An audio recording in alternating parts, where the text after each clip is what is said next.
Hola, buenas tardes.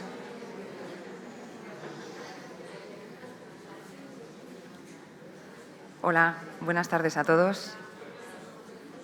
Vamos a empezar puntual, intentar empezar puntual para así respetar los tiempos, sobre todo por la gente que viene después, ¿vale? Pues bueno, buenas tardes a todos.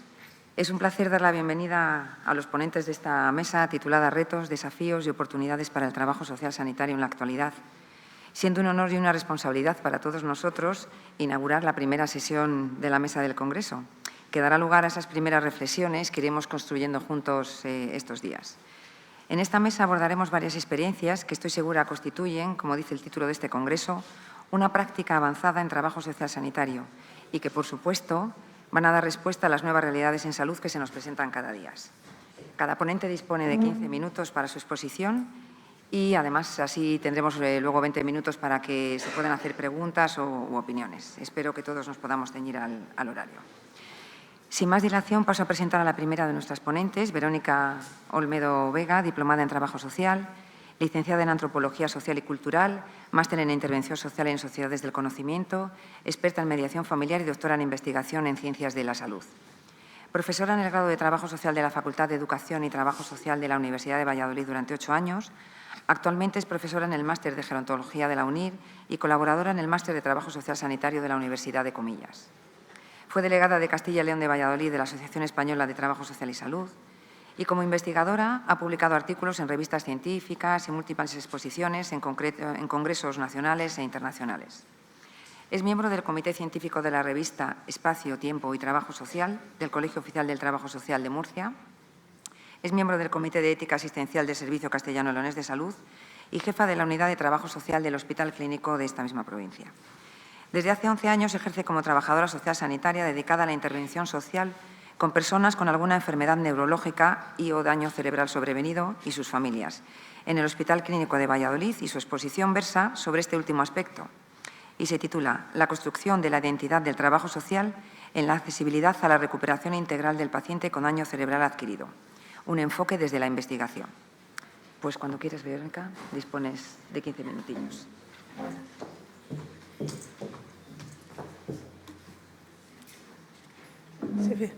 ¿Se oye? Vale. Bueno, pues primero, ante todo, muchas gracias a la Asociación Española contra el Cáncer por el Congreso, a la Delegación de Trabajo Social y Salud de Castilla y León por el mismo y, bueno, pues por la invitación a formar parte de esta mesa. Como muy bien ha descrito María Elena, hoy voy a hablar, ¿no?, de la construcción de la identidad del trabajo social en este campo, en la accesibilidad y recuperación. No sé si me muevo. Vale, gracias. En la accesibilidad y recuperación de las personas con daño cerebral adquirido, y es una transferencia del conocimiento, como desde la práctica descubrimos vacíos, nos ponemos a investigar, encontramos hallazgos científicos y construimos teorías, ¿no? Para ello, mi ponencia va a comenzar con una introducción, con lo que es la entendida, si está en mi literatura científica, la explicación de la rehabilitación integral, con su definición, características, efectos y componentes, todos esos factores, ¿no?, personales, familiares, que tienen que ver con la dificultad de acceso a esa rehabilitación y el papel clave del trabajo social en la accesibilidad y mantenimiento de la misma. Para finalizar, ¿con qué? ¿No? Pues con unas breves conclusiones. Para ello, sabemos, ¿no?, que el daño cerebral adquirido es la consecuencia de esa lesión repentina en el cerebro y que puede estar originada por muchos factores, entre ellos un accidente cerebrovascular, un traumatismo cráneoencefálico, tumores cerebrales, anosias o por otras enfermedades de carácter infeccioso, entre otras causas, ¿no? Además, sabemos que las secuelas del daño cerebral, ¿no?, sabemos todos, ¿no?, que el cerebro es el órgano más importante, el único no trasplantable, el que rige todas las funciones ejecutivas de la persona y que un daño en el mismo supone un daño en la orientación visoespacial, lenguaje, deglución, etcétera, ¿no? Aparte de las secuelas que como profesionales, ¿no?, en este ámbito sabemos que impactan y tienen sobre el entorno familiar, social, etcétera. Aquí están, ¿no?, esos efectos que trabaja el trabajo en el que interviene, ¿no?, el profesional de trabajo social sobre el significado social que tiene el daño cerebral en la vida de la persona, su familia y su comunidad, ¿no? Sabemos que las limitaciones funcionales que ocasionan provocan aislamiento, disminución de ingresos económicos, cambios de roles, ruptura de la homeostasis familiar si la había, sino generación de conflictos, problemas en la salud de la familia y a nivel sociosanitario, pues como es la principal causa de discapacidad sobrevenida en nuestro país, superando la congénita, necesita de muchas atenciones, ¿no?, en el ámbito tanto social como sanitario. Y en el caso, por ejemplo, del ictus, sabemos que nos enfrentamos a la quinta causa de pérdida de actividad laboral, ¿no? Cuestiones que no tienen que pasar desapercibidas al trabajo social y que hacen, por tanto, que esas secuelas que hasta ahora están sucediendo cada vez con mayor prevalencia, dado que de aquí al 2050 1 de cada 2 personas sufriremos ictus, no nos puede pasar desapercibido y sabemos que tenemos que actuar. ¿En cuál? En la base. No podemos saber hasta cuánto una persona puede permanecer en su entorno, ¿no?, si no hay un acceso al mismo, ¿no? Entonces, se habla de esa rehabilitación integral basada en 5 pilares. El programa rehabilitador, que trata de las lesiones, el déficit, el pronóstico más probable, el plan terapéutico individual, los ámbitos en los que tiene que acceder esa persona, ¿no?, el cognitivo de intelecto, emocional, lenguaje, motor, sensitivo, visual, la respuesta interdisciplinar que damos desde el equipo multidisciplinar a cada dominio que afecta, y luego con unos componentes, que es el funcional, profesional y social, que van escalonados, porque para conseguir el social y el profesional, cuanto mejor y mayor autonomía consigan el funcional, mayor será la probabilidad de que se mantenga en su entorno, que se mantenga en su trabajo, etcétera, ¿no? Y luego el quinto factor, que es los efectos, ¿no? La prevención de complicaciones, minimizar déficit, maximizar función, lograr la autonomía personal con el objetivo de ¿qué? De que mantenga su vida, su familia, esté en su entorno y, bueno, lo más próximo a la vida anterior que llevaba. Para ello, como en este contexto, ¿no?, que se desarrolló la investigación, no estaba garantizado, ¿no?, la accesibilidad a todos los dominios afectados por la persona, ¿no?, para poder llegar a lograr el máximo objetivo, que es la integración social, entonces se llevó a cabo la investigación, ¿no?, donde se analizan esos factores que tienen que ver en que esa persona pueda acceder a esa atención que requiere, ¿no? Sabemos que cada persona posee unas determinadas fortalezas, cualidades y capacidades, igual que debilidades que tenemos que compensar como expertas en la relación de ayuda y agentes de cambio, ¿no? Sabemos que pertenece a una familia con unas características concretas, que además cuenta con una situación económica propia, y sabemos que no todo el mundo, ¿no?, puede recurrir a utilizar esos servicios privados que no garantiza la Administración porque carece de ingresos económicos que le permitan acceder a lo mismo. Además, sabemos que también es determinante el lugar de residencia, mucho, ¿no? Sabemos, ¿no?, que los determinantes socioambientales, económicos y familiares de la salud son una realidad, ¿no?, en la que el trabajo social tiene que tender puentes para allí, a esas localidades donde no llegan los recursos, intentar movilizar todas las redes de apoyo para conseguir que eso llegue, ¿no? Entonces, se analiza el lugar de residencia, pero no, quiero decir, desde la confrontación o desde la comparación del ámbito rural-urbano, sino desde el análisis y la diferenciación entre diferentes zonas rurales y entre diferentes zonas urbanas que distan mucho. Hay zonas rurales grandes, próximas a la ciudad de referencia, que sí que garantizan la atención, la rehabilitación integral que necesita una persona con daño cerebral adquirido, otras no. Y en la zona urbana, pues igual, ¿no? Además, también se analiza la vivienda, con factor también determinante a la hora de poder saber si puede acceder o no a una rehabilitación. Un paciente que puede venir al hospital si vive en un cuarto sin ascensor, si no tiene nadie que le suba, que le baje, para que llegue la ambulancia, si no tiene a nadie que le cubra las necesidades básicas que necesita, y se analiza, ¿no?, ese condicionamiento que tiene la vivienda en determinar si puede o no acceder a ese tipo de rehabilitación. Además, se analiza también si cuenta con ese apoyo familiar, ¿no?, que contribuye a que llegue a ese tratamiento, si tiene ese apoyo social previo, porque ya tenía alguna dependencia funcional originada por otras características, ¿no?, pudiera ser por el propio envejecimiento, ¿no?, proceso biológico que hace determinar que tengamos limitaciones, etcétera, ¿no? Todo eso se analiza.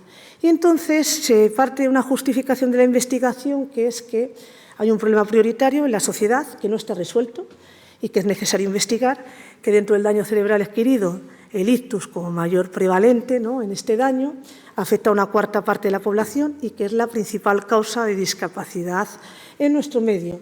Que además los factores sociofamiliares, todos los que acabo de mencionar, poco estudiados en el pronóstico del ictus en nuestro medio y, por tanto, se desconoce en gran medida hasta qué punto pueden influir para que esa persona pueda recibir no lo que requiere y, a partir de ahí, saber si la integración social y profesional puede ser más sostenida y sostenible en el tiempo. Se ignora hasta qué punto la labor del trabajo social en este campo es importante a la hora de facilitar el acceso, teniendo en cuenta dichos factores, y que la rehabilitación integral, la que he expuesto, es un modelo que no ha conseguido implantarse en la práctica clínica real de nuestros pacientes. Para lograrlo, ¿qué hay que hacer? Pues investigar, ¿no? Es decir, evaluar su impacto sobre el pronóstico funcional y de la vida de las personas a largo plazo y averiguar cuáles son esas barreras, ¿no?, de todas las que se analizan, que están dificultando su implantación en el proceso de cuidados por daño cerebral. Para ello, tenemos una primera hipótesis: proporción importante de pacientes que han sufrido un daño cerebral, concretamente un ictus, candidatos que no la reciben. Objetivo: conocer la probabilidad que tienen para acceder. Segunda hipótesis: entre las barreras que impiden su acceso están las que competen al trabajo social, en el que debe ser experto en contribuir a tender puentes y que esas lleguen, que son las de índole económico y social. Y para ello, ¿qué objetivo, no? Analizar los factores personales, sociales que influyen en el mismo. Tercera hipótesis: el acceso a la rehabilitación integral. A esta se asocia a mejor pronóstico funcional a largo plazo. Por tanto, el objetivo es evaluar los efectos a largo plazo de la autonomía funcional en estos pacientes, ¿no? Se realiza un primer estudio con ese análisis con unos pacientes ingresados por ictus. En este caso elegimos isquémico y hemorrágico, mayor de 18 años, con el objetivo de identificar quienes no acceden y conocer esos factores.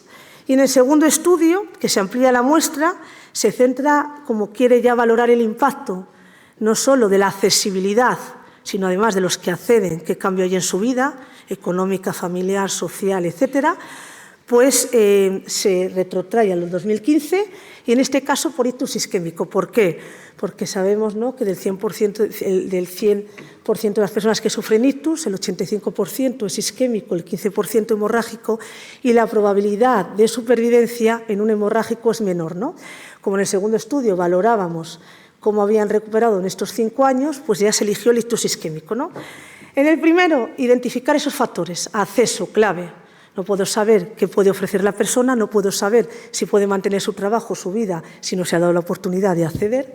Y segundo, de ampliar a más factores y además saber en aquellos que habían accedido a la rehabilitación integral cómo había sido su vida, ¿no? La muestra primera, 102 pacientes, sexo, edad, estado civil, ingresos económicos, localidad de residencia, apoyo familiar. Segunda muestra, 171 pacientes a mayores, 300 y pico en total, sexo, edad, estado civil, ingresos económicos, localidad de residencia, apoyo familiar, actividad laboral, vivienda, el ranking en INEH con el que salen al alta, porque claro, condiciona, según salgas también, así puede ser la recuperación, ¿no?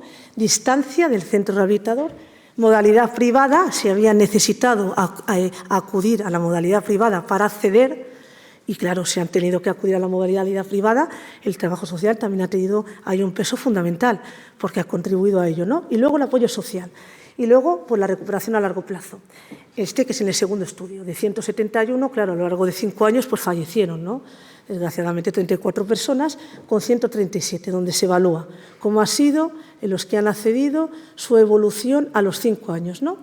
Los criterios de inclusión fueron mayor de edad, de mi zona, claro, pacientes que yo atendía, lo que os he comentado en el primer estudio, hemorrágico isquémico, pacientes que habían sufrido esos 2 tipos de ictus, el segundo isquémico por la tasa de supervivencia que es elevada, afortunadamente, y luego que tuvieran pues más de 2 áreas afectadas, ¿no?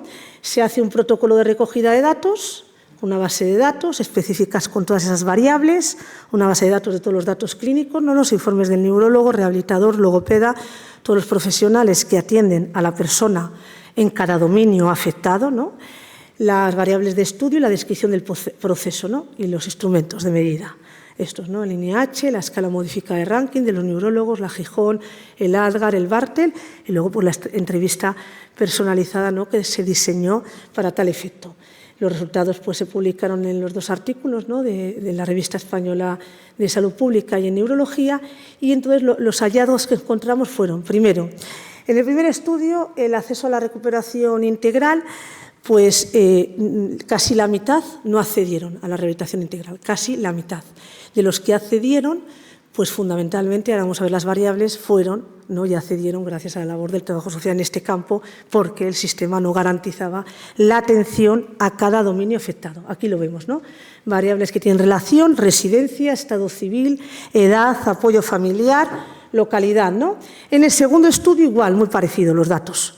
Casi la mitad no acceden y los que acceden, como las variables por las que acceden tienen que ver con lo que es nuestro trabajo, ¿no?, diario, movilizar el asociacionismo, movilizar a la familia, movilizar los ingresos económicos y ahorros que tengan para que puedan cubrir aquello que el sistema no cubría, ¿no? Ya que se ve en el segundo estudio, más ampliado porque era más muestra, ¿no?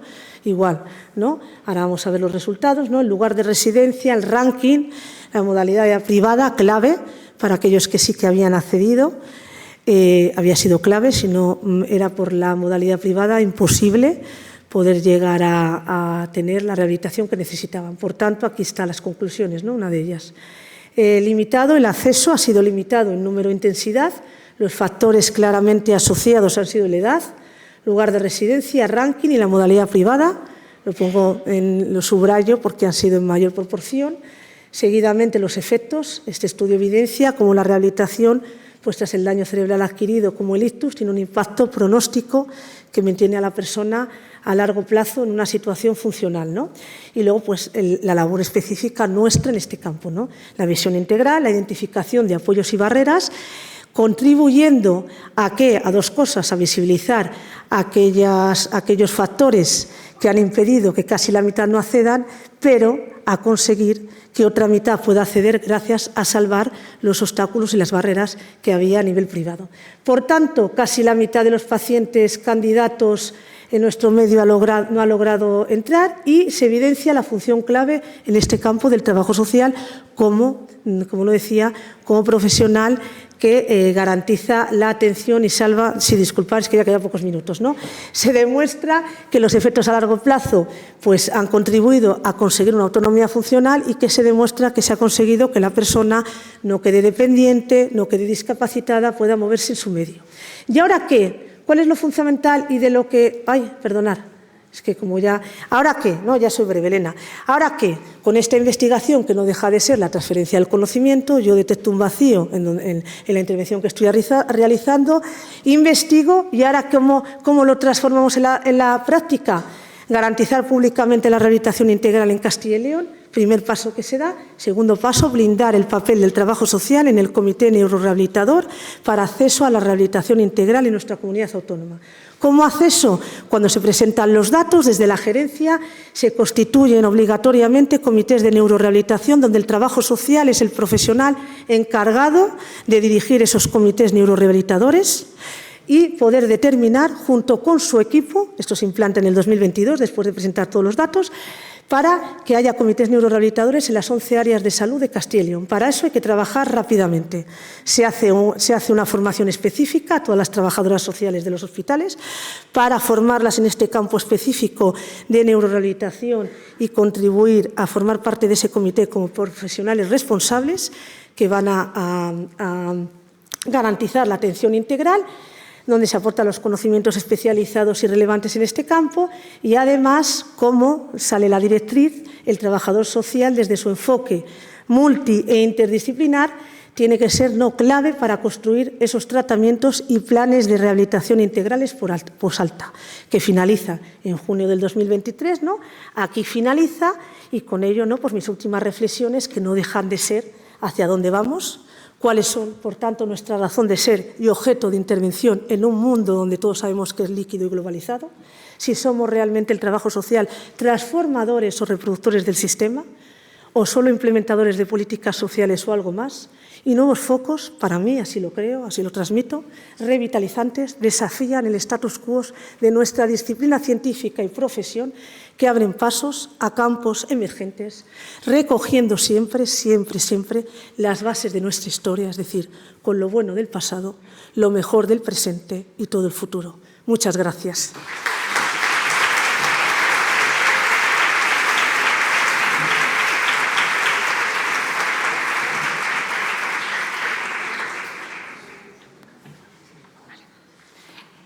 Muchas gracias, Verónica, por tu valiosa intervención. Desde luego que a mí me ha encantado.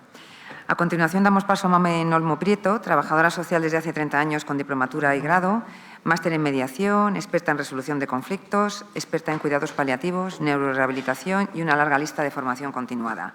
Es trabajadora social sanitaria del Hospital de León desde el año 2010.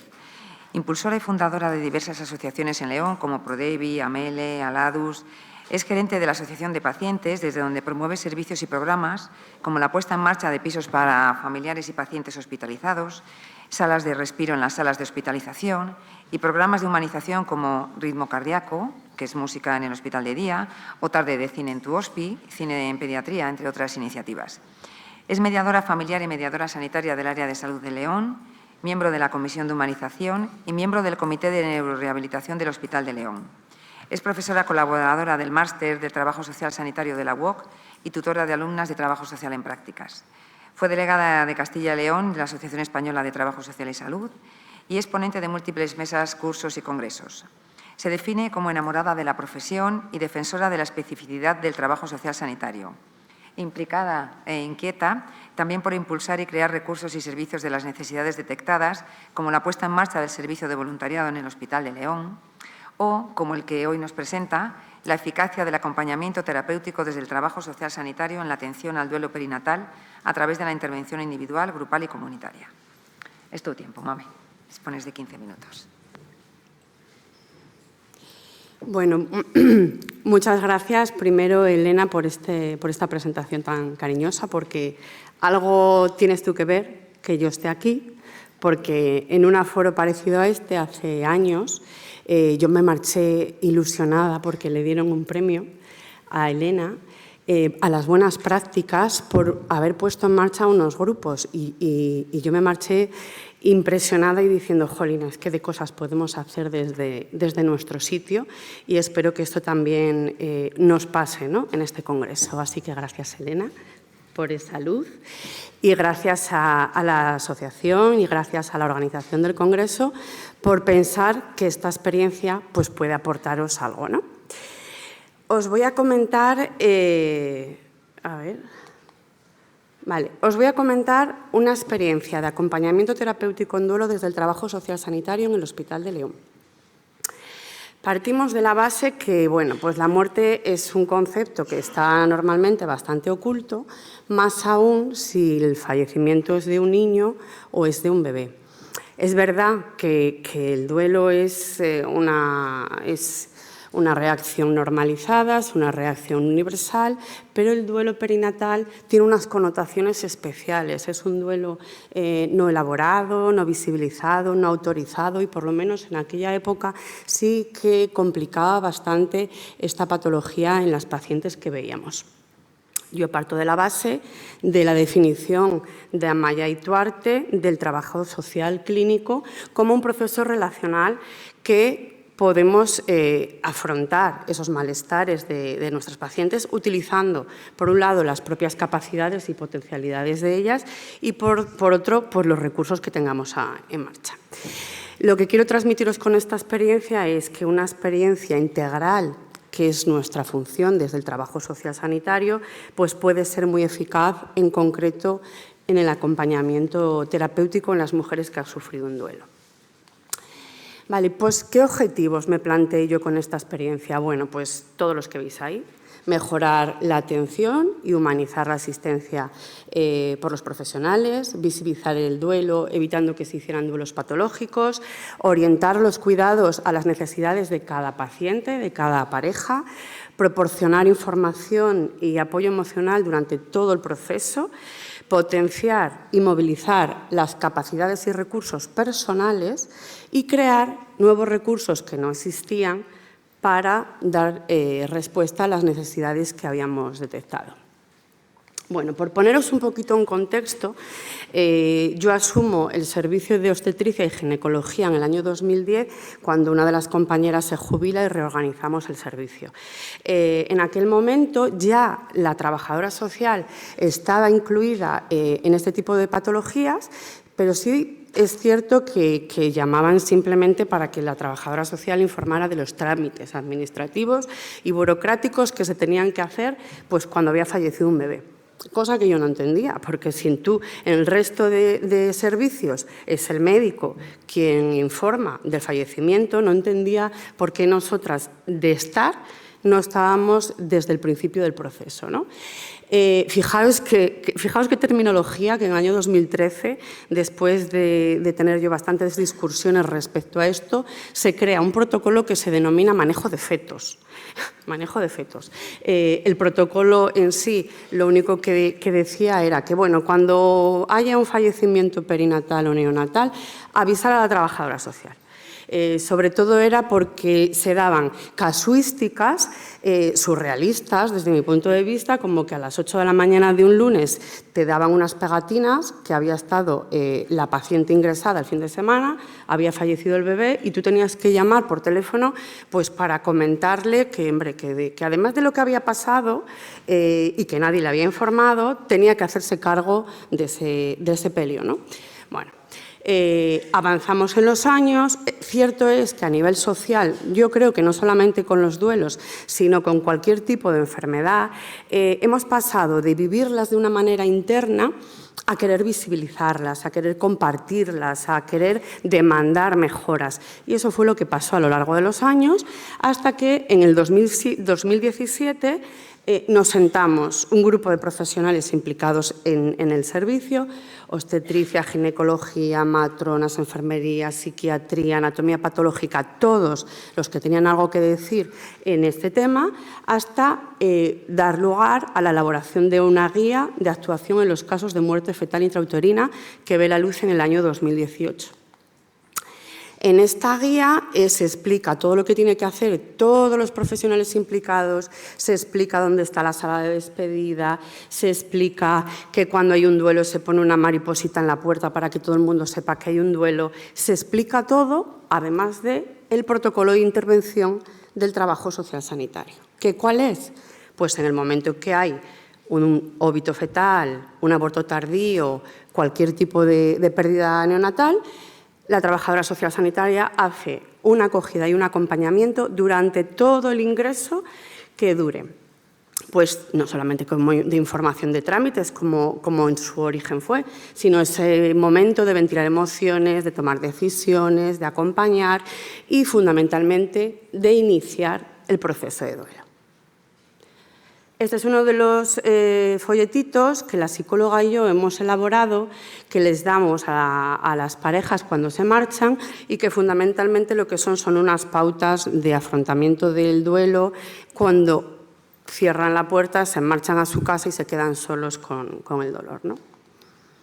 Vale, una vez que se van de alta, trabajo social sigue con el seguimiento.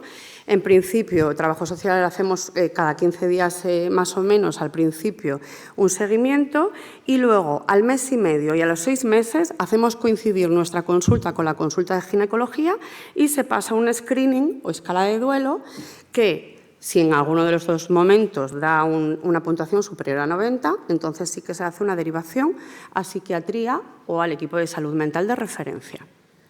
Esta es la escala de duelo. La escala de duelo es la escala que el equipo de psiquiatría nos ha pautado que le parece más adecuado. Son unos ítems con una numeración muy sencilla que pasamos. Vale, ¿qué pasa? Pasa que después de los años de estar viendo a muchas mujeres a nivel individual, ellas me transmiten que no se sienten comprendidas por su familia, por sus amigos, por sus personas cercanas. Y detecto que ellas buscan apoyo y buscan otras experiencias, incluso a través de las redes sociales. Entonces me planteo, ostras, pues a lo mejor ya que el grupo también es un modelo de intervención de trabajo social, vamos a hacer un grupo socioterapéutico aquí para darles un poquito respuesta a esa necesidad.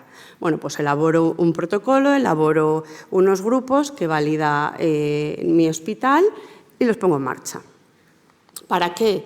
Bueno, pues para todos los beneficios que ya sabemos todos los que estamos aquí que generan estos grupos, ¿no?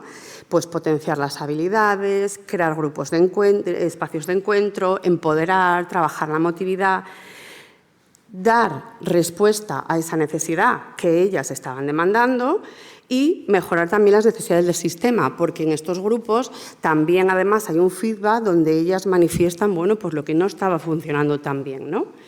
En definitiva, dar mayor calidad en la atención. ¿Cómo son los grupos? A lo largo de los años ha habido mucha evolución en el grupo. Os explico cómo es ahora. Son grupos trimestrales, donde nosotros lo que hacemos es unificar los duelos de ese trimestre. Suele ir 8 o 10 parejas. Es verdad que casi todas las van solas, pero bueno, hay bastantes parejas. Lo planteamos como un cierre de duelo, como un cierre de este protocolo. Así como hay una intervención individualizada, cerramos ciclo con un grupo. Cada vez se implica más el personal sanitario. En los primeros grupos estaba yo sola con ellas, pero a medida que ellos han visto los buenos resultados, se han ido incorporando a este grupo. Entonces, hay días que acude una matrona, hay días que acude la ginecóloga. Bueno, también tiene mucho que ver en función de si son pacientes suyas o no, ¿no? La evolución es muy positiva y luego hay una derivación en el caso de que ellas quieran continuar con los grupos. Bueno, pues seguimos avanzando en nuestro proceso de intervención y a través de los grupos veo y detecto que también hay una necesidad de seguir comunicándose entre ellas en otro ámbito. Pongo ahí lo del Día Mundial del Duelo Perinatal porque es justamente hablando de cuándo era el día del duelo perinatal. Todos los presentes en el grupo tenían clarísimo cuándo era el día y todos los presentes tenían clarísimo cuál era el símbolo del duelo perinatal. Hasta el punto, que lo pongo aquí porque yo me quedé pasmada, esas son fotografías reales, tenían tatuada la mariposita varias de ellas. Entonces les acompañé en ese proceso de crear una asociación de duelo perinatal. La asociación se llama Aladus, pues ellas elaboran cajitas de duelo que nos donan al hospital, hacen sensibilización y además son también reivindicativas para mejoras en la atención. Por ejemplo, yo vengo de León y en León las interrupciones de embarazo se hacen o en Valladolid o en Madrid. Bueno, pues una de las demandas que ellas están también buscando es, bueno, pues que en todos los hospitales donde se puedan también desarrollar. Como datos estadísticos, bueno, pues una de las alumnas de trabajo social que hizo las prácticas en el hospital realizó el estudio de la importancia de la intervención del trabajo social sanitario en los casos de pérdida gestacional, perinatal y neonatal. No lo he explicado porque tenemos muy poco tiempo, pero es verdad que al principio, allá en los primeros años, la intervención era con muerte perinatal, pero ante los buenos resultados yo he ido incorporando también a todas las interrupciones de embarazo y a cualquier otro tipo de pérdida. Como veis ahí, desde el 2018 hasta el 2024 fueron 225 casos los atendidos y, por no extenderme, que todos estáis ahí leyendo los resultados, la conclusión fue que el rol del trabajo social sanitario era esencial en el acompañamiento del duelo, tanto para orientar como para acompañar. ¿Los resultados de esta experiencia? Pues la función preventiva que ha tenido respecto al duelo patológico, puesto que prácticamente todas las mujeres daban una puntuación inferior a 90, las derivaciones a salud mental fueron residuales y fueron porque ellas lo demandaron, no realmente porque hubiera una puntuación superior. La función dinamizadora nuestra de trabajo social, no solamente quedarnos en esa intervención individualizada y casi paliativa y asistencial, sino el ir mirando y respondiendo a la necesidad que nos plantean, optimizar recursos y, en definitiva, bueno, pues mejorar la percepción de la calidad.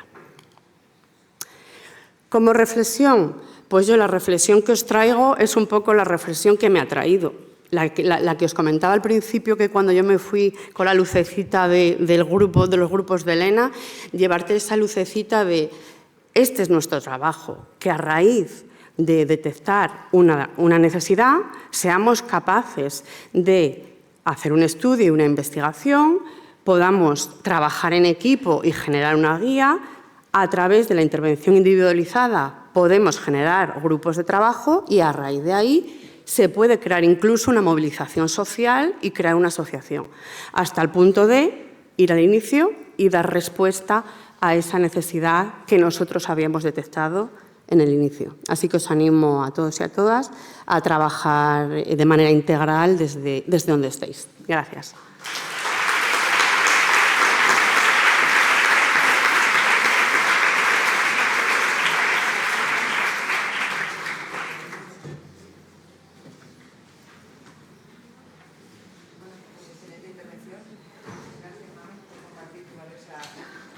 Sí, decía que excelente intervención y que le daba las gracias a Mamen por compartir su experiencia con todos nosotros.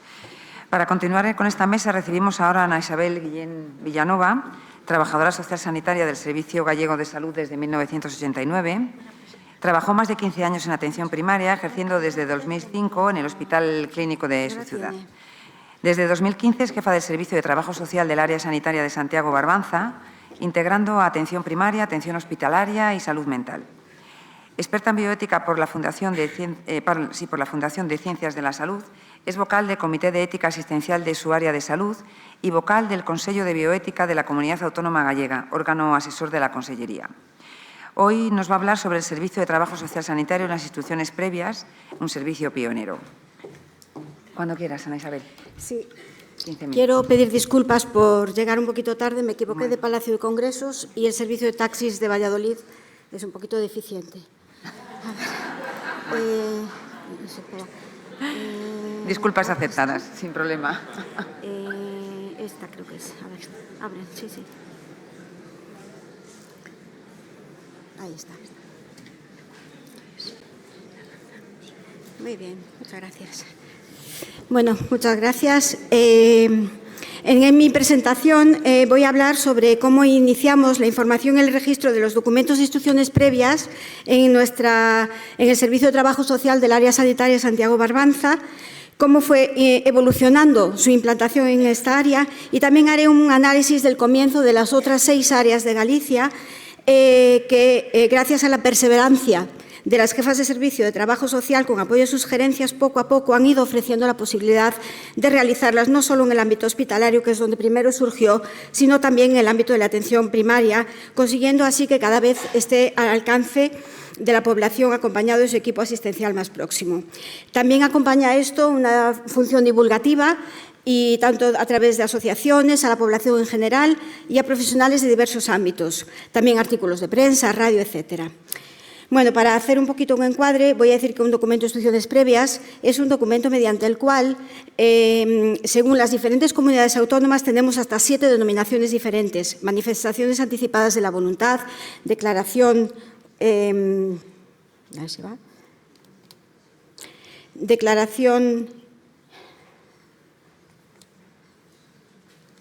ahí está.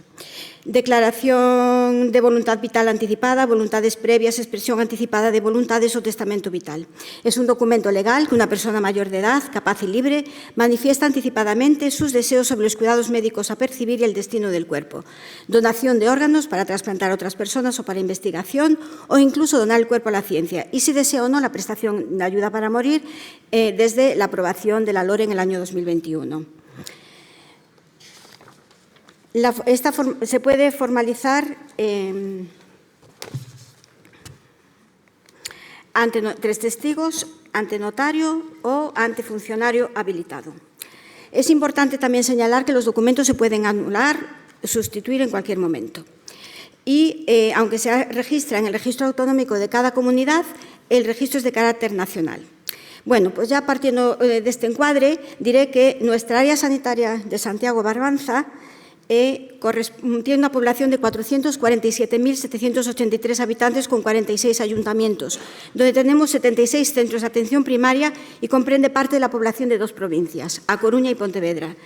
La iniciativa de que fuese Trabajo Social quien realizase esta labor de información y registro partió del Comité de Ética Asistencial de nuestro centro y posteriormente de la gerencia que en aquel momento dio su respaldo a esta iniciativa. Los motivos principales que avalaron esta decisión es que es un colectivo profesional que conoce los principales términos como son adecuación del esfuerzo terapéutico, eutanasia, final de vida, cuidados paliativos, futilidad, todos ellos presentes en muchas de las entrevistas con las personas que vienen a informarse de los documentos de instrucciones previas. Hay un conocimiento y habilidad en el manejo de la entrevista y de las emociones, ya que muchas de estas personas acuden tras pasar por una experiencia vital cuidando a un familiar o por un diagnóstico reciente para lo cual necesita organizar lo que está por llegar. No es un mero acto burocrático y los profesionales que trabajamos en salud debemos conocer lo que un documento significa y ayudarles en la elaboración del mismo. Trabajo Social del Área Sanitaria de Santiago Barbanza comenzó a informar y registrar los documentos en junio del 2013. Como decía anteriormente, a propuesta del Comité de Ética Asistencial del Centro Hospitalario, que consideraba que el tener que acudir a la Consellería de Sanidad era un obstáculo para mucha población, por dos motivos principales. Se encuentra un poco distante del centro urbano, en el área norte de Santiago de Compostela, y su accesibilidad es difícil, ya que es un edificio administrativo en el que hay que pasar un control de seguridad y era necesario acercarlo a la población en general. Y un hospital y los trabajadores sociales que estaban ubicados en un lugar visible, con tiempo y conocimientos para ello, se consideró que era el personal idóneo. Esta propuesta se trasladó a la gerencia y a Trabajo Social, que en aquel momento dos de nosotros formábamos parte del Comité Asistencial de Ética y nos mostramos favorables a su implantación. Este fue el comienzo. Se trasladó a la Consellería la solicitud de habilitación para 2 de los 6 trabajadores sociales que estábamos en el Hospital Clínico en aquel momento. Y, como cité anteriormente, comenzamos en junio del 2013. No fue fácil. Y dadas las singularidades que tiene este procedimiento, fuimos elaborando entre los 2 trabajadores sociales un manual de usuario, donde íbamos anotando todas aquellas situaciones especiales o procedimientos singulares que teníamos que seguir según las indicaciones que nos iba dando la responsable del Registro Gallego de Instrucciones Previas. Además, creamos una hoja Excel para registrar todas las atenciones y poder extrapolar datos posteriormente, como son edad del otorgante, sexo, forma de registro, antefuncionario, notario, y poder ir dando un número de registros en nuestros servicios tal como se nos requería. Dada la creciente demanda, en enero del 2016 se consigue la habilitación de 2 trabajadores sociales más en el Hospital Clínico de Santiago, sumando así 2 personas más para la información y registro del documento, ya que las vacaciones, bajas laborales, etcétera, que podían surgir garantizaban así una adecuada presencia para poder informar y tramitar. Había una gran demanda y presión por parte de la Asociación de Derecho a Morir Dignamente en la zona del Barbanza, lugar donde vivió y falleció Ramón Sampedro, para poner un punto habilitado en esta zona, consiguiendo en octubre del 2016 la habilitación de la trabajadora social del Hospital del Barbanza, en Ribeira, que es el referente para esta zona. Este hospital dista unos 60 kilómetros de Santiago, punto más cercano para realizar el DIP hasta este momento. Tal como se aprecia en las tablas anexas, la demanda ha ido creciendo. Y en febrero del 2019 el Área Sanitaria de Santiago Barbanza consigue algo que hasta ahora no había sido posible, la habilitación de 12 trabajadores sociales de varios centros de salud del área, dando cobertura a la población de 18 centros de salud y a 2 trabajadores sociales más del Hospital Clínico. Hay que tener en cuenta que hay también una movilidad de personal, jubilaciones, traslados, que hacen necesaria una revisión periódica del personal habilitado, porque las habilitaciones son personales, no son por centro. En total, las nuevas habilitaciones, la responsable del Registro Gallego de Instrucciones Previas realiza una formación previa al inicio de la atención, pero nosotros en nuestra área realizamos también una formación teórica y práctica acerca de en qué consisten las instrucciones, finalidad, cuestiones a tener en cuenta y hacemos casos prácticos. En enero del 2025, después de varios meses desde la solicitud, conseguimos llegar al 100% de la población de los centros en los cuales hay trabajador social y estar presente en todos los hospitales que forman parte de nuestra área, con lo que actualmente tenemos a 27 trabajadores sociales habilitados para la información y registro del documento. Además, se realizan actividades de divulgación de los documentos de instrucciones previas en entidades asociativas del área, en jornadas y congresos, a profesionales de los propios centros Sergas, a residentes de todas las categorías profesionales de su primer año, en colaboración con el Comité de Ética y el Consejo de Bioética de Galicia. En la cartera de Servicios de Atención Primaria de Trabajo Social Sanitario de Galicia del año 2021 Contempla, en su punto número 6, en tipología de servicios de trabajo social sanitario, servicios de información, orientación y asesoramiento al paciente o familia sobre, entre otros, la planificación de las decisiones anticipadas, instrucciones previas, eutanasia, medidas de apoyo anticipadas recogidas en la legislación vigente. En el cuadro anterior se aprecia la evolución desde el inicio y cómo ha ido aumentando la demanda por parte de la población para realizar el documento de instrucciones previas. Vemos que en el año 2013 empezamos con 9 demandas de información y 2 formalizaciones, llegando al año 2024 con 658 demandas de información y 608 formalizaciones. Tuvimos un bajón en el año 2020, lógicamente, pero ya volvemos otra vez a estar en unos números ya crecientes. En esta tabla lo podemos ver mejor.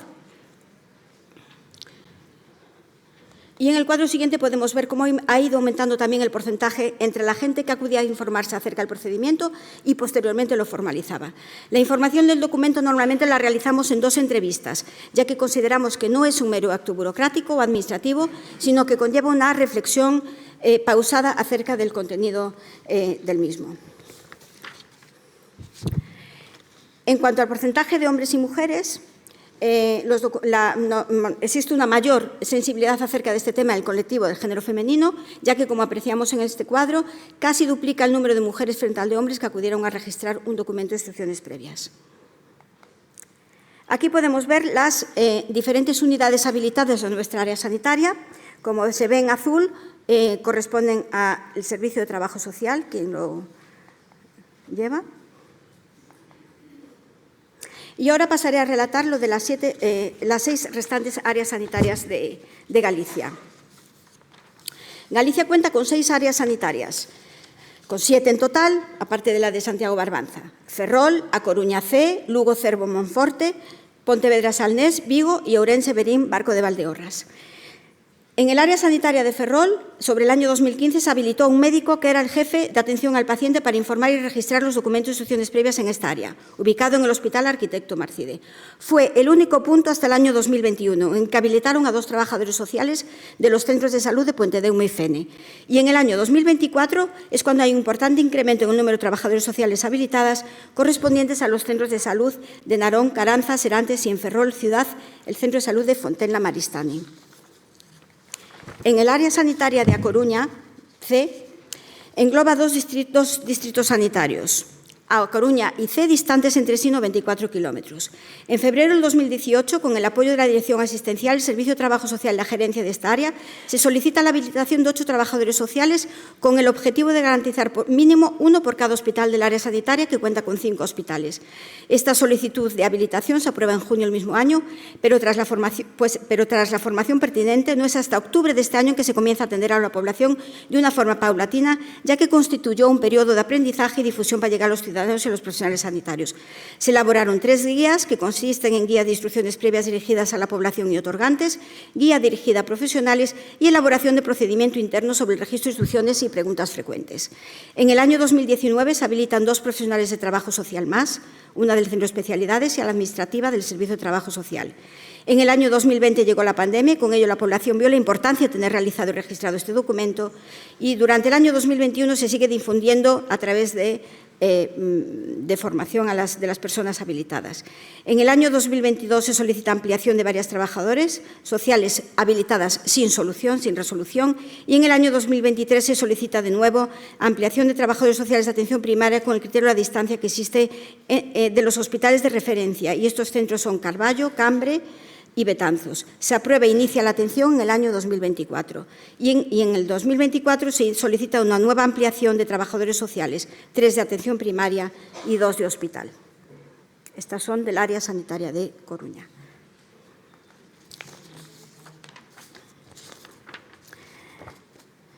Área sanitaria de Lugo, Mariña, Monforte de Lemos. Esta área engloba 3 distritos sanitarios, siendo Lugo la provincia más extensa de la Comunidad Autonómica de Galicia, con una extensión de 9.856 kilómetros cuadrados, y es muy dispersa, con una red deficitaria de comunicaciones.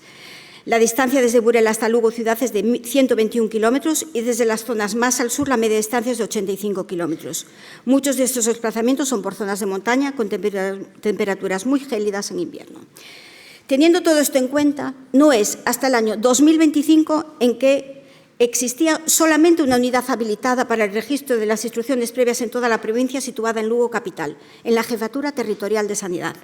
El Comité de Ética Asistencial del Área Sanitaria puso en conocimiento esta situación en reiteradas ocasiones ante la Gerencia, poniendo de manifiesto la desigualdad en el acceso a las personas habitantes de la provincia a la hora de ejercer sus derechos y la injusticia territorial existente.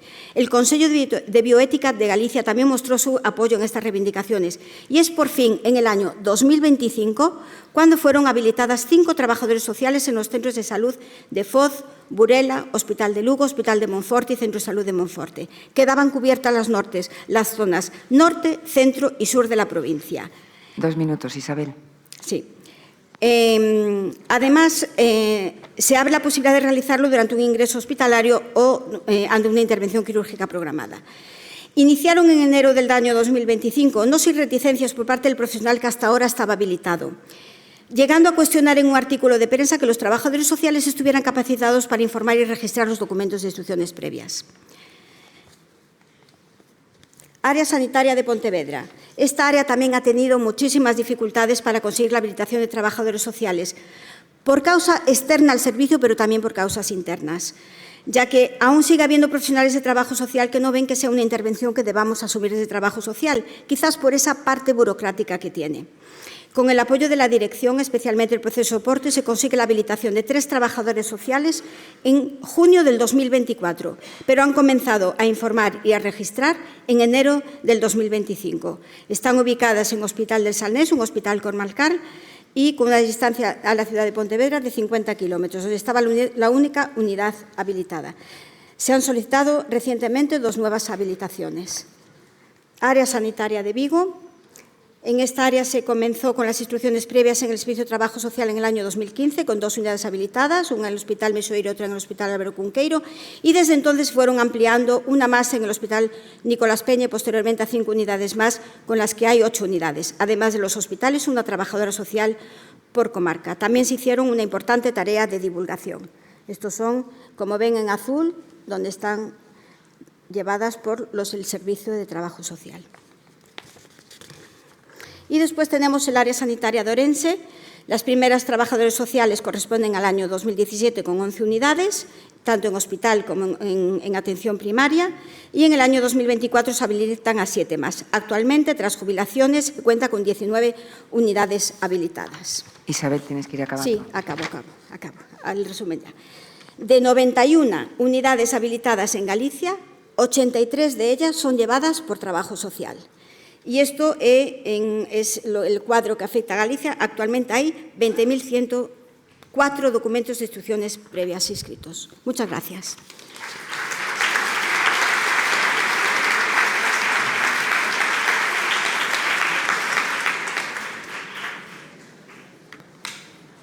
Bueno, pues muchas gracias, Isabel, por tu exposición.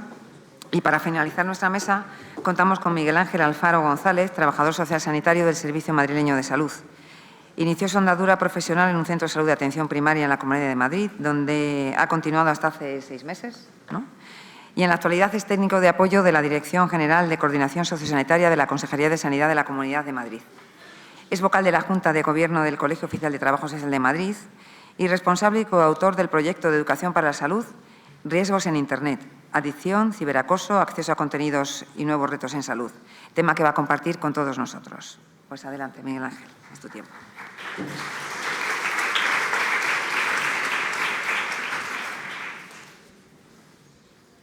¿Se me oye con este?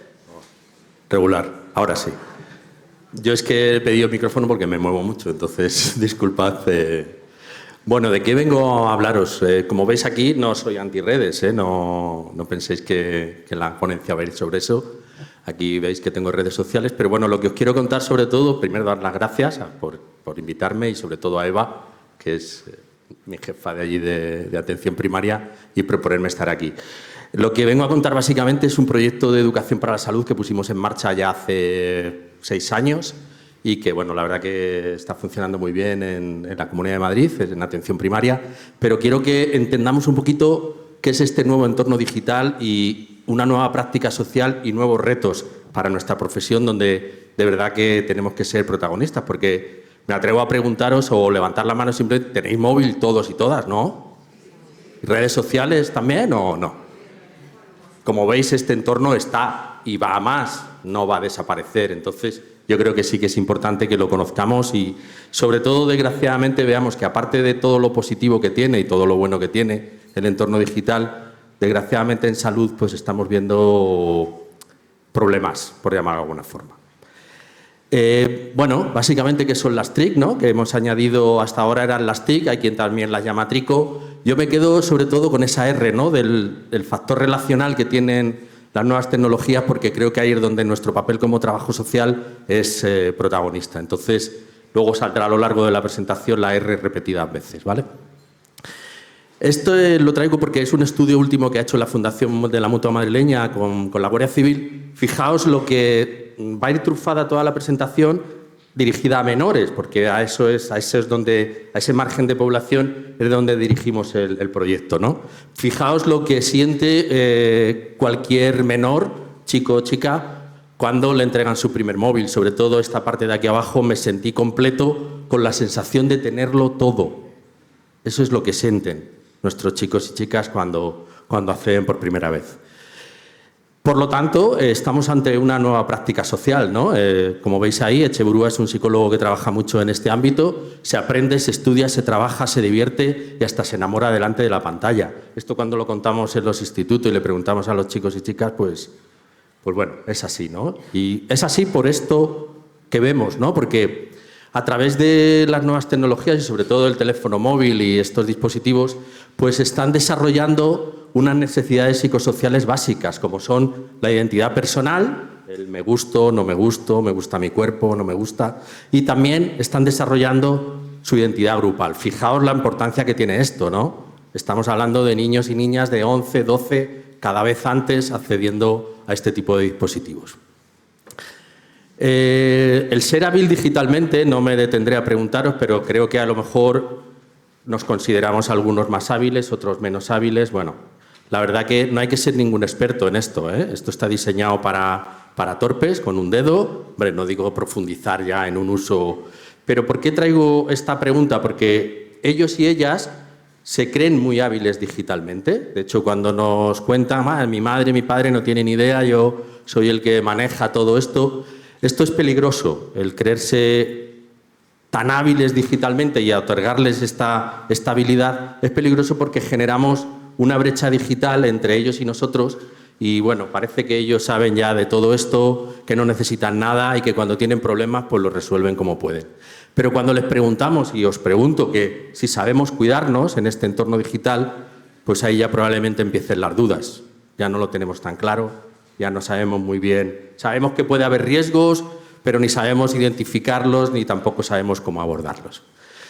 En el entorno de salud, que es donde yo he trabajado hasta hace nada, en atención primaria, los principales riesgos, porque el proyecto de educación para la salud que ahora os vendrá ahí presentado, surgió de la necesidad. En un centro de salud de la zona norte de Madrid, en Tres Cantos, pues un grupo de compañeros, médico de familia, pediatría, enfermería, yo como trabajador social. Hace ya 9 años empezamos a detectar un aumento, ¿no?, de casos, sobre todo en las revisiones del niño sano, en pediatría, empezamos a detectar un aumento de casos de problemas, en aquel entonces no sabíamos muy bien cómo definirlos, problemas relacionados con el mal uso de las nuevas tecnologías.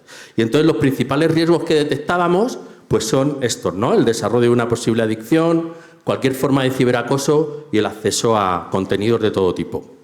En la adicción, que bueno, conoceréis seguramente, este es el entorno y muchas más aplicaciones que no están aquí. Este es el entorno de nuestros chicos y chicas y el nuestro también.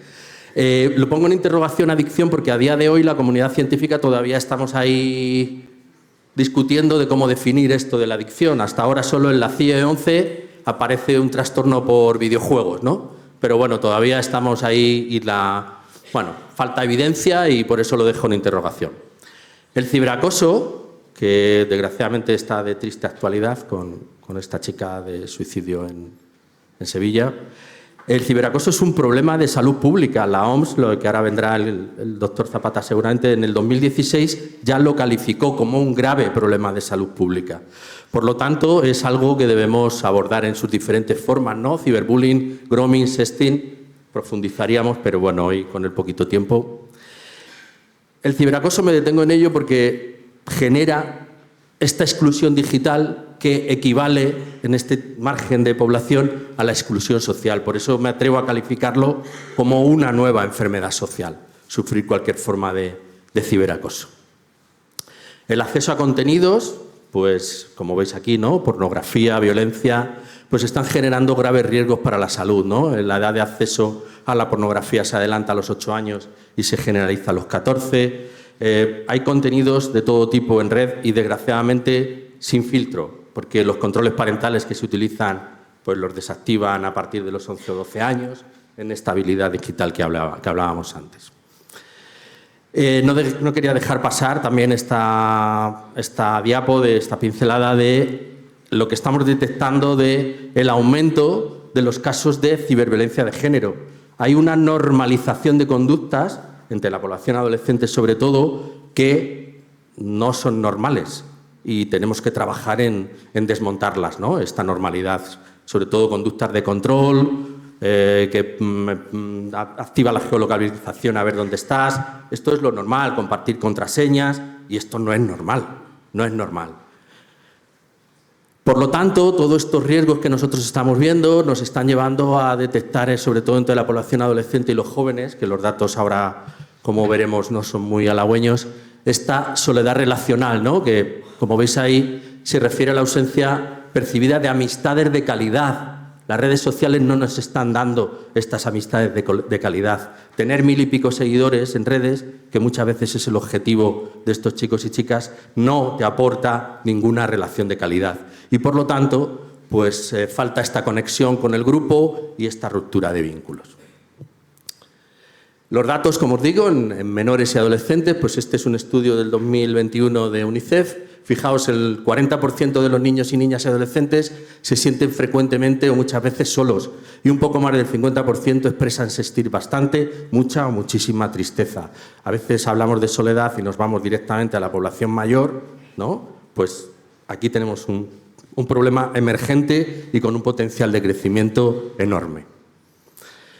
El término de muerte social es lo que nos dicen, seguramente, no sé si os habéis tenido alguna experiencia, lo que los adolescentes nos dicen en consulta. Yo estoy muerto socialmente, no le importo a nadie, hace mucho que nadie me escribe en directo de Instagram. Y entonces, bueno, pues este concepto deriva en esta ideación suicida, ¿no?, que tienen los jóvenes y adolescentes. Por lo tanto, Internet y las redes sociales están destinadas a desempeñar un papel protagonista tanto en la conducta suicida, porque se utilizan los motores de búsqueda y las redes sociales para buscar cómo suicidarme sin dolor, pero también en su prevención.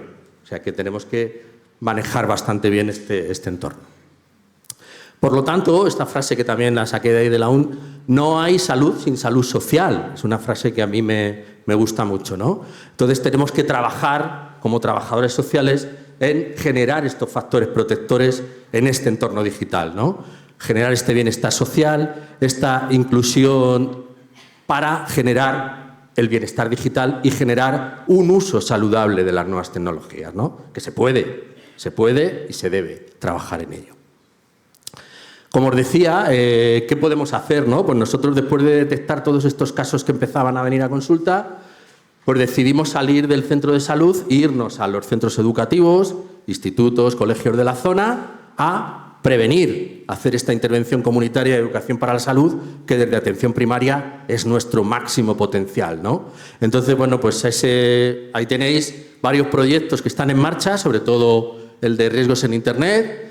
Luego tenemos otro en marcha también, que es de prevención de suicidio, Agárrate a la vida, y ahora uno en el entorno, en colaboración con el entorno educativo, que es en Internet Cuídate. O sea, como veis, vamos generando redes entre todos, porque, bueno, nosotros como agentes de salud en el centro de salud tenemos un papel, pero creo que en la intervención comunitaria tenemos que ir todos de la mano, ¿no? Y la verdad que nos han abrazado cuando hemos llegado desde salud a este tema, los compañeros de educación.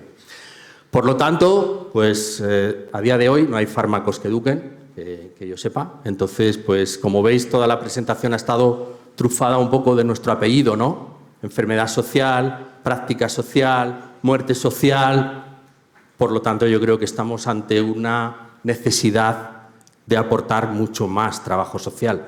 Así que os invito a no quedaros solo con la información, sino pasar a la acción. Cuando vayáis a vuestro centro de trabajo, intentar, no hay que ser experto en esto de redes sociales ni de tecnología, no le tengáis miedo porque yo no lo soy, no lo soy. Voy aprendiendo poquito a poco, esto es muy cambiante, pero sí que os invito a que conozcáis, sobre todo lo conozcáis para poder ayudar, acompañar y prevenir, sobre todo, las situaciones que estamos viendo, ¿vale? Pues nada, muchas gracias y...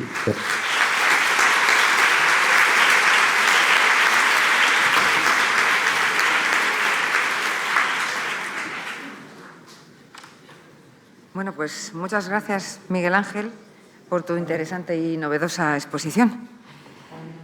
Bueno, pues después de estas aportaciones es momento de escucharles a todos ustedes, así que abrimos el debate, preguntas, ideas, opiniones, todo es bienvenido. Lo único que sí que pido es que intenten ser concretos y breves en preguntas y respuestas para que podamos participar el mayor número de personas. Y bueno, yo creo que pueden levantar la mano si desean intervenir e indicar su nombre. Y yo creo que hay alguien que pasará un micrófono, ¿no? Sí, están por ahí. Están por ahí. Pues podemos empezar cuando deseéis. No sé si hay alguna persona ya que después de estas oposiciones... Mira, allí.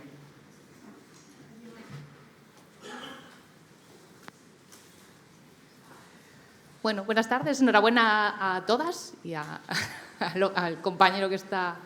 es un placer escucharos de cosas tan específicas, ¿no? Un poco de lo que hablamos, práctica avanzada. Y yo le voy a poner un poco al compañero, a Miguel Ángel, le voy a hacer una pregunta que no es un poco el tema, pero no es el colectivo, porque yo te quería preguntar por personas mayores, porque yo me estoy encontrando a personas mayores que entran muy ilusionadas en las redes y también, no sé si ahí tenéis planteado hacer algo, hay temas económicos a veces o incluso también que empiezan ahí con las redes a enredarse y a hablar con gente por las redes y no son capaces de desconectar. No sé un poco si ahí tenéis algo de experiencia o tenéis pensado trabajar en ello. ¿Cómo te llamas? Judith. Hola, Judith. Bueno, gracias por la pregunta. Mira, nosotros a raíz de iniciar estas intervenciones comunitarias, pues surgen, pues eso, todos los campos de población y una experiencia muy buena. Yo creo que se puso en marcha, además, que hay compañeras aquí del Ayuntamiento de Tres Cantos, donde yo trabajaba antes en el ámbito de salud, los encuentros intergeneracionales entre mayores y chicos y chicas de instituto, sobre todo en los centros de mayores. Generábamos esos encuentros intergeneracionales para enseñar a manejar estas nuevas tecnologías, para no generar también, como tiene razón Judith, la brecha digital que están sufriendo también las personas mayores con este entorno. No sé si te he dejado una idea. Más que la brecha digital, yo te decía los riesgos que pueden tener también personas mayores, porque yo me estoy encontrando ya, sobre todo con el tema económico, con el Alexa y el Amazon, que solo con decir, uy, se me ha puesto... Sí, ya están comprando cosas. Sí. Trabajar en los fraudes te refieres, ¿no, Judith? Trabajar en los fraudes. O incluso, pues bueno, yo con personas también mayores de mi entorno, estás hablando con ellos y no, claro, entran en un nuevo mundo, llega un WhatsApp y priorizan ese WhatsApp porque digamos que un poco las reglas que tiene, o sea, ellos entienden que es como en el día a día, que si alguien te escribe tienes que contestar rápidamente. Claro. Entonces, no sé si eso lo estáis viendo ya o es un poco a veces impresiones mías. Lo del tema del económico, sí, yo sí que he visto. Sí, lo estamos. La verdad que este entorno digital, como he dicho al principio, es muy cambiante, y entonces tenemos que estar atentos y conocerlo y trabajarlo y abordar todas estas situaciones, Judith. Gracias.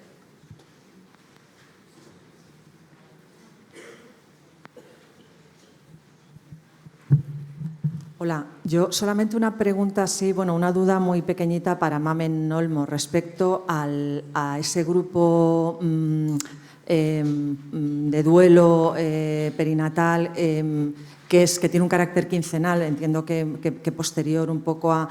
¿Es un grupo cerrado, es un grupo abierto, o sea, se van incorporando? No sé, un poco si puedes dar así alguna pincelada más de cómo lo concebís, genial. Sí, es que como igual lo hemos hecho demasiado rápido, el grupo es trimestral. El grupo está concebido como un proceso de fin de cierre de duelo, es decir, en el primer trimestre van a ese grupo las pérdidas perinatales de ese trimestre, porque entendemos que el proceso de duelo es similar o están en una etapa de duelo similar. Finalizan ahí, no se pueden volver a incorporar. Al siguiente trimestre se hace ese grupo para ese trimestre. Sí que hubo un debate también ahí porque desde psiquiatría también planteaban pues, que no se podía enquistar el duelo.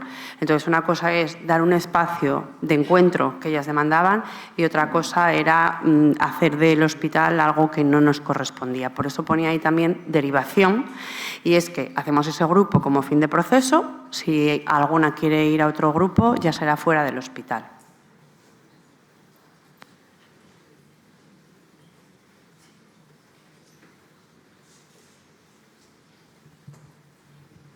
Buenas tardes. Era para Mamen. El tema de lo perinatal, hace unos días... Yo soy de Madrid, soy Agustina. La otra Agustina. La otra es Servas. Nos unen muchas cosas, pero ella es otra y yo. Que nos confunden mucho. Leía el otro día en la intranet de nuestra Consejería de Sanidad de Madrid una experiencia en tema de duelo perinatal de la cuna caliente. No sé si habéis oído hablar de ella, como no la he señalado, no sé si es que no la tenéis, no tenéis datos sobre ello, sobre esa experiencia. Bueno, por saber si... Está empezando ahora. En principio, cuando surge la experiencia no teníamos ni siquiera habitación de despedida. Las pegatinas de distintivo las comprábamos la ginecóloga y yo en el chino. O sea, era todo un poco de andar por casa. Ha llegado la primera cuna, caliente, y para que puedan estar en la habitación de despedida todo el tiempo que quieran los papás. Sí. Bueno, un poco la pregunta es para Mamen Olmedo también. Era en la línea de Agustina y ya otra pregunta de paso. ¿En los cursos incluís a las parejas en algún... En todo. ¿En los grupos? En todo. En la intervención individualizada, cuando hablamos individualizado, hablamos de pareja. Los papás son los dos y es verdad que en los grupos van menos y si van por acompañarlas, no porque ellos realmente ni lo necesiten ni lo demanden, pero cada vez se suman más a los grupos, aunque solamente sea por acompañar a su pareja. Y a los seguimientos individualizados suelen ir prácticamente todos con ellas. Gracias.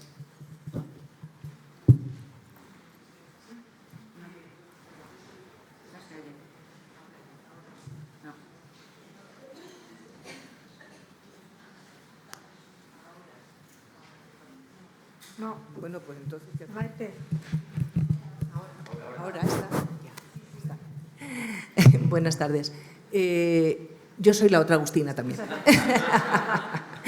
Era una pregunta para Ana.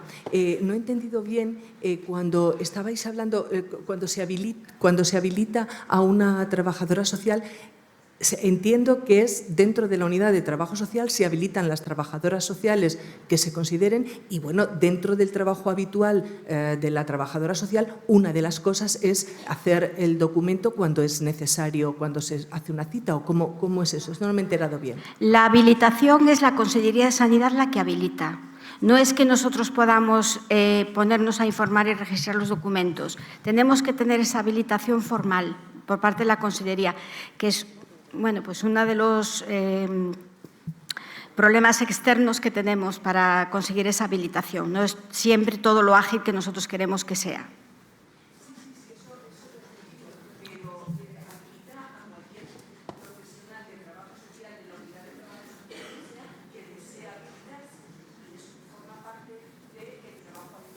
Sí, sí. No, forma parte del trabajo social, sí.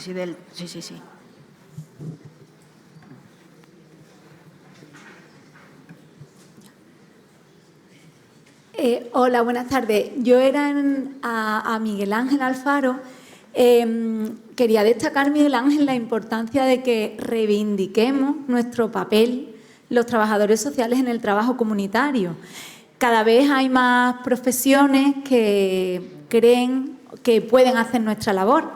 Y ese intrusismo que cada vez, por lo menos en Andalucía, nos está invadiendo más, con las enfermeras escolares, por ejemplo, que creo, y menos mal que aquí me encuentro en un contexto un poco que me puedo permitir decirlo, pero creo que están haciendo parte de lo que hemos venido haciendo los trabajadores sociales con la comunidad y que cada vez se está... creo que al ser un colectivo que somos tan minoritarios en sanidad, en comparación con la enfermería, cada vez hay más compañeros que desisten a esa pelea. Y desde aquí quiero reivindicar que tenemos que seguir peleando y luchando por lo que nos corresponde a nosotros, que es el trabajo con la comunidad.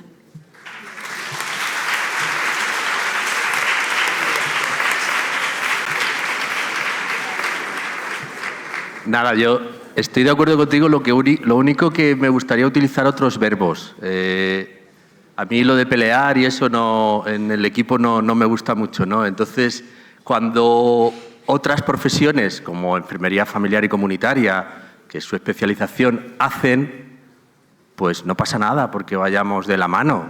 Y probablemente a veces hacen porque nosotros y nosotras dejamos de hacer, ¿no?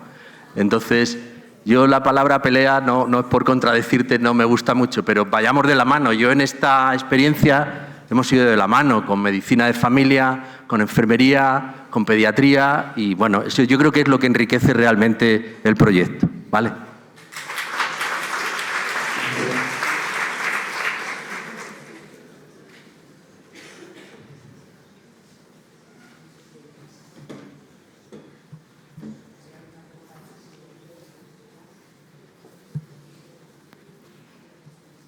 Si no hay ninguna pregunta, a mí sí que me gustaría preguntar a Verónica un poco si nos puedes contar un poquitín más la intervención que hacéis así brevemente con las familias, que yo sé que trabajáis mucho en grupo también y cosas así, entonces cuéntanos un poquito eso.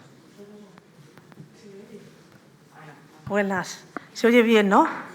Bueno, pues en relación un poco de lo que decía Miguel Ángel, la pregunta que ha dicho María Elena, la verdad es que, bueno, efectivamente todos sabéis, yo que he trabajado 10 años en comunitaria, la dificultad ¿no? que hay más en el ámbito hospitalario de trabajar con la comunidad. Yo en el 2017 sí que desarrollé un trabajo de educación para la salud con familiares de pacientes de ictus, ¿no? Con todo el equipo, neurólogo, enfermería, fisioterapeuta, etcétera, donde además de trabajar la parte que me demandaban los cuidadores de familiares que necesitaban, Verónica, nosotros seleccionamos una muestra de cuidadores que me habían mostrado su verbalización clara de que ellos habían elegido ser cuidadores. Tenían mucho miedo a equivocarse en el cuidado a esos pacientes y necesitaban dos cosas. Una, complementar la técnica, saber cómo actuar en determinadas ocasiones. Para eso necesitaba el equipo. Por eso cada profesional hizo su labor y mostró la técnica. Ese grupo, tuve 40 candidatos, tuve que seleccionar por espacio, por tiempo y todo a 17 familiares de pacientes de ictus, donde se trabajó pues, la parte técnica y luego también el espacio donde se trabajó fue lo emocional, ¿no? Después de tu rol como cuidador, después de yo como Verónica, madre, ¿quién es Verónica? Mujer, con unos valores, con unos gustos, con unas preferencias. ¿Qué es lo que me ayuda a mí cuando yo descargo y cuando yo dejo mi rol de cuidadora para conectar con mi identidad? Un encuentro conmigo mismo me ayuda a fortalecer ese rol. Entonces, bueno, fueron 7 sesiones que realizamos con las familias en ese taller de educación para la salud, pero bueno, en el ámbito hospitalario hacer talleres de educación para la salud, como he dicho al inicio, no es tan fácil y ahora lo que tenemos es espacios más breves a la alta hospitalaria, ¿no? Cuando se va a ir el paciente, publicamos una guía, todo el equipo multidisciplinar que estamos en el comité integral, que nos reunimos los jueves, ¿no? En cada MAMEN en su hospital cada semana, con su equipo, cada uno. Entonces, ese día nos reunimos con los familiares para, aunque la atención la hacemos, yo todo el acompañamiento social, enfermería la suya de cuidados, logopedia la suya de tratamiento de deglución o del lenguaje, yo la mía, luego el último día sí que hacemos una intervención conjunta de cierre con la familia y les damos unas orientaciones y asesoramientos para la vuelta al domicilio. Gracias. Vale, yo continuando con lo que ella ha dicho, que en hospital es difícil a veces hacer tareas de intervención grupal y tal, En primaria tenemos quizá más margen de acción, entonces yo posibilitando, puesto que es un objetivo de todos, la continuidad asistencial, y yo sí que abogo porque en primaria tomemos ese testigo, tenemos la evidencia científica ya que se ha conseguido, entonces que en primaria seamos capaces de tomar este testigo y coordinarnos con ellos, y a lo mejor los pacientes ya los tenemos, pues los tienen ellas, sería derivar a primaria y que nosotros pudiéramos trabajar en grupo con esas familias. Entonces, a mí me parece que la continuidad asistencial tiene que ser un básico en la asistencia sanitaria y en trabajo social. ¿Vale? Entonces, simplemente matizarlo. Gracias. Gracias a todos.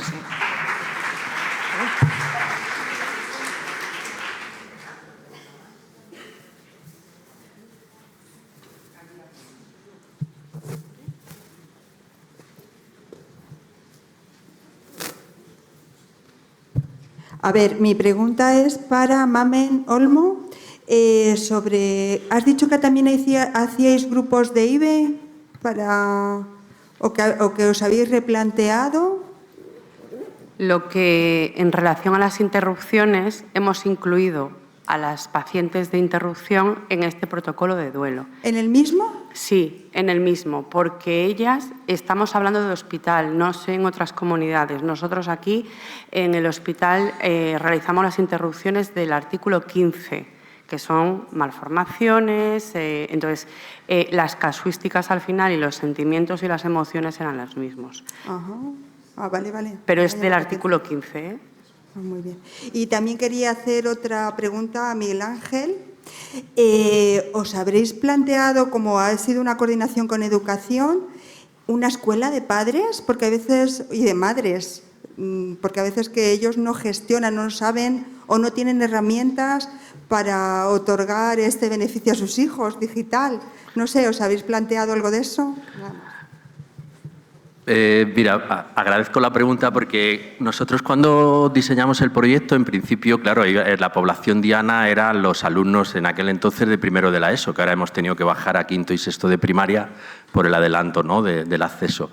Pero cuando íbamos a los centros educativos, evidentemente se han abierto nuevas ventanas de intervención, por llamarlo de alguna forma, y a día de hoy, pues a través de las AMPAs damos escuelas de familias y en la Consejería de Sanidad pues damos formación a los profesionales para que conozcan también este entorno. O sea, se han abierto diferentes vías a raíz de poner en marcha el proyecto ya hace años y en eso estamos interviniendo.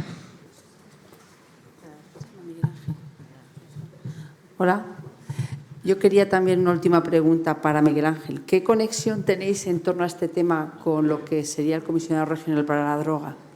Que empieza a tratar, yo creo que ya ha introducido este asunto, ¿no?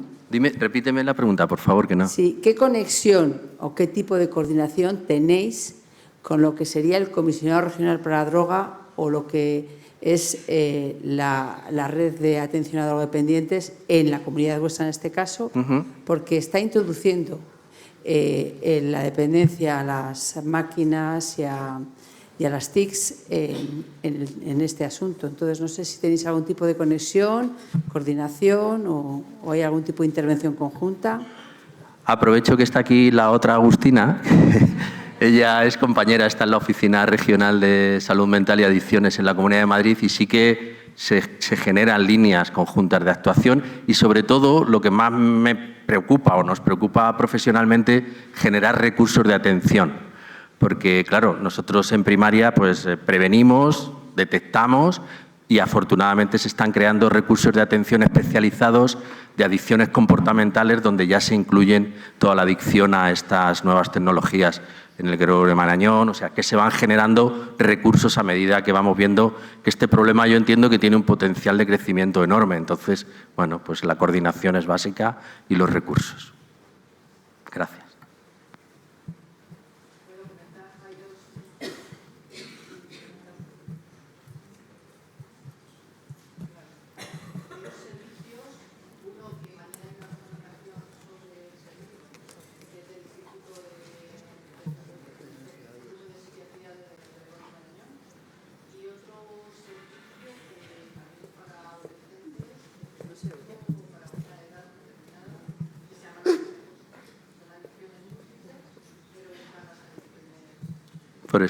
Por eso lo reitero lo que dice la compañera, que claro, vamos por niveles, ¿no? Nosotros en atención primaria somos un nivel y luego los compañeros de especializada pues van adaptándose y van generando esos recursos que nacen desde la detección y la prevención. Son esos dos recursos. Un recurso del Instituto de Psiquiatría del Gregorio Marañón, que mañana, lo que cuenta, por si no se me oye bien, hay una ponencia sobre eso, el sábado por la mañana, una comunicación. Y hay otro servicio que le llamamos Los Mesejos, que es de adicciones para jóvenes y principalmente están trabajando el tema de los temas digitales, ¿vale? Luego hay cosas de menor rango, quiero decir, esos son dos servicios perfectamente identificados, ¿vale? Y con educación también estamos trabajando. No solamente el tema de las digitalizaciones, sino también los temas del suicidio, por el plan estratégico que tiene Comunidad de Madrid del suicidio. Vale. Y continuando con este tema, los trabajadores sociales sanitarios, ¿qué papel tienen en estos programas? ¿Te refieres al programa de prevención? A ver, al que está comentando ella, ¿cómo intervienen ellos? ¿Qué en concreto? Yo te hablo del ámbito que conozco, que es atención primaria. Como decía la compañera de Andalucía antes, bueno, pues nosotros el papel que juegas es de diseño de proyecto, generación de coordinación con educación y con otros agentes comunitarios, y a partir de ahí empiezas a participar. Luego tenemos la autonomía, tomando lo que decía la compañera, aparte de las intervenciones que hacemos en los entornos educativos y familiares y formación a profesionales, luego generamos también grupos de ayuda mutua y de apoyo en cada centro de salud, ¿no? Grupos de ayuda mutua entre adolescentes, prevención de suicidio, eso es lo que nos compete como ámbito de atención primaria y el papel de verdad nuestro, por eso os he dicho que os invito a pasar de la información a la acción. Cada vez debe ser más protagonista, porque creo que dentro del ámbito de salud somos esta profesión que va a aportar todo este apellido, ¿no? De lo social, como habéis visto, por lo tanto, cada vez más protagonista. No, yo solamente apuntar un poco en la línea que comentaba Agustina. Está por ahí Eva, del IPS Gregorio Marañón. Pues Eva mañana, el sábado, va a hablar del papel, del rol del trabajador social dentro de ADCOM, de adicciones comportamentales. O sea, que ya os puede contar, incluso os puede adelantar un poquito ahora si se anima, ¿no? Bueno, ellas son compañeras fantásticas, de verdad, Eva, la conozco, y nosotros de primaria, pues, no es que pasemos la pelota, pero bueno, somos nuestro nivel y a partir de ahí las compañeras de especializada, pues, empiezan a trabajar. Bueno, a ver, no os quiero adelantar mucho porque la ponencia de sábado va de esto, pero bueno, la idea es contar un poco, y os invito a que vengáis, que va a ser aquí en esta sala, el sábado a las 9 de la mañana, el trabajo social sanitario en adicciones comportamentales. Concretamente voy a hablar de la población infanto-juvenil, pero bueno, si alguien tiene alguna pregunta respectiva al tema de adultos, también trabajo con adultos. Entonces, bueno, yo os invito a que vengáis y os lo cuento en ese momento. Y también que estamos fuera de tiempo, me han dicho que no puedo hablar más. Hola, buenas tardes. Yo creo... Vale. Sí, a la última pregunta, yo creo ya, porque tendremos que cerrar la mesa. ¿Ha quedado otra? Bueno, pues las dos últimas, ¿vale? Buenas tardes a todos. Mi nombre es Joana, trabajadora social. Quería daros la enhorabuena a todos los componentes de la mesa redonda. Me han parecido temas excepcionales y muy interesantes en la actualidad que estamos viviendo ahora mismo, pero en concreto quería felicitar y dar la enhorabuena al proyecto de MAM en Olmo. De verdad pienso que esta nueva fundación y es un tema muy importante y que poca visibilidad se le da, y sobre todo cuando uno tiene alguna experiencia personal en ese ámbito. Así que me parece de felicitar, me parecería y me encantaría que se pueda esparcir en toda la provincia y en todos los sitios, y pienso que es una gran labor, de verdad que sí. ¿Cómo es tu nombre? Me llamo Joana, encantada, mami. Joana, muchísimas gracias. Depende de cada uno de nosotros. Como estamos comentando en esta mesa, todo lo que nos encontramos como trabajadores sociales somos nosotros los que tenemos que pilotar estas experiencias. Comparto un poco la idea que comentaba el compañero de mesa de no mirar lo que los demás hacen, sino vamos a hacer nosotros lo que sabemos qué tenemos que hacer. Y ya está. Yo no sé lo que tienen que hacer los demás, yo sé lo que tengo que hacer yo. Muchas veces cuando alguien cuestiona en un equipo, es que eso no es tuyo, digo, yo no sé lo que es tuyo, pero yo sí sé lo que es mío.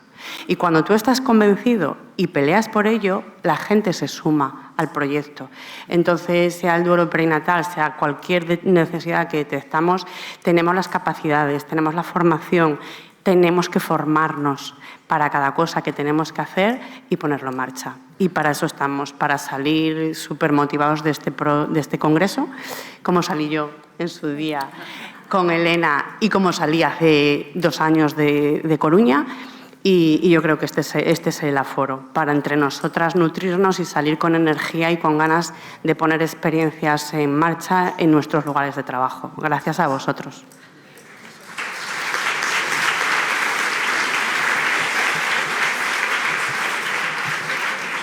Hola, yo me llamo Isabel, soy de Barcelona. Felicidades también a todas las ponencias, la verdad, súper interesantes. Y un poquito enlazando con María, ¿no? Quería deciros la importancia también del reconocimiento de las otras disciplinas con las que trabajamos todos los que estamos aquí, ¿no? Y entonces mi pregunta tiene relación con esto, ¿no? De que cómo consideráis vosotros que nos reconocen los otros. ¿Cómo podemos hacer nosotras, aparte de formarnos, venir a congresos, publicar?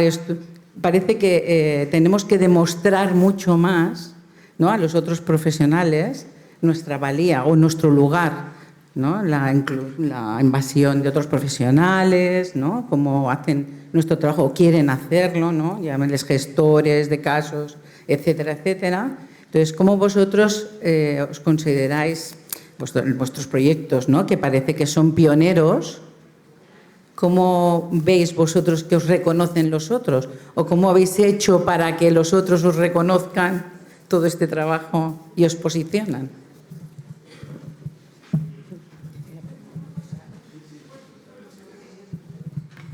Creérnoslo, eso es fundamental, ¿vale? Porque en la parte que yo estuve exponiendo, bueno, pues hay ciertas a veces reticencias e incluso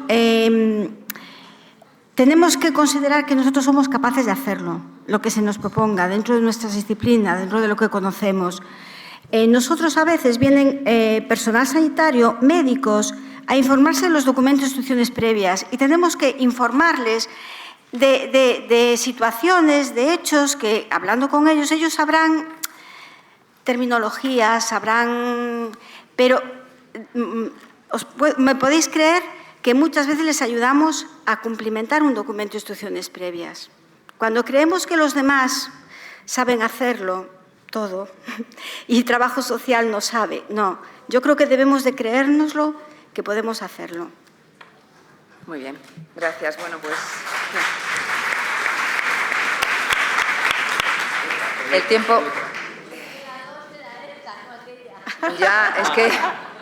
Vale, muy breve, porfa. Vale. Nada, intento ser breve. Mi nombre es Marta y yo no trabajo en el sector público, por eso igual la pregunta no es lo suficientemente oportuna, ¿eh? Es el tema del registro. ¿Vosotros hacéis toda vuestra intervención, la registráis en la historia clínica del paciente? ¿O dentro de lo que es la historia clínica tenéis un apartado específico para apuntar vuestra intervención? Dependerá, ¿no? Que yo sepa, en la historia clínica del paciente es donde se escribe. En Castilla y León, seguro. En la historia clínica del paciente, por lo menos en AP Madrid, que es la herramienta que nosotros utilizamos, es accesible igual que cualquier profesional.